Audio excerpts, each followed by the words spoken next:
மற்ற எல்லா சமுதாயத்திலையும் பாத்தீங்கன்னா ஒற்றுமை அதிகமா இருக்கும், நமக்குள்ள அது கொஞ்சம் குறைவா இருக்க மாதிரி நான் ஃபீல் பண்றேன். அதனால நம்ம எல்லாருமே ஒற்றுமையா இருக்க பழகிக்கணும். படிச்சவங்க படிக்காதவங்க அந்த மாதிரி எல்லாம் எதுவும் பார்த்தாக்கி பார்க்காம நம்ம ஸ்ட்ரென்த் நம்ம ஒற்றுமையை காமிச்சிட்டு அடுத்து நம்ம பெண் கல்வி, பெண்களுக்கு திருடப்படாத அழிக்க முடியாத ஒரு பெரிய சொத்து கல்வி. அந்த சொத்தை நம்ம இவ்வளவு பவுன் சேர்த்து வைக்கிறது, இவ்வளவு நகை நட்டு பாத்திரம் பட்டம் எல்லாம் கொடுக்கறது பெரிய விஷயமே கிடையாது. அவளுக்கு தேவையான முழுமையான முதல் துணை கல்விதான். அந்த கல்வியை நம்ம டைரக்டா கொடுத்து, ஏன்னா இன்னைக்கு உதவுறதுக்கு கவர்மெண்டே நமக்கு நிறைய விஷயங்கள் கொடுத்துட்டு இருக்கு.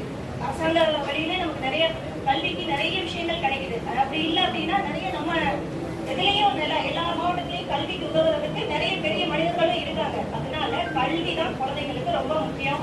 அதே மாதிரி எல்லாரும் குடும்பத்துல பெண்களை மதிக்கிறதுக்கு, பெண்களை எப்படி கொண்டு வரணும் அப்படிங்கிறதுக்கு எல்லாருமே ஒரு பக்கபலமா, ஆண்கள் அந்த ஆண் ஆதிக்கம் அதெல்லாம் இப்ப இல்ல. அரங்கத்தை பாக்குறப்பே எனக்கு தெரியுது. மெயின் குழந்தைங்க, பெண் குழந்தைங்களுக்கு தன்னம்பிக்கையும் நம்மளுடைய சமுதாயத்துக்கும் ஒற்றுமையும், இது ரெண்டே இருந்தாவே நம்ம நிறைய அச்சீவ் பண்ணலாம். நம்ம நிறைய ஆட்கள் அச்சீவ் பண்ணியிருக்காங்க, அது வெளியே தெரியல. சார் மூலியமா இப்ப நிறைய விஷயங்கள்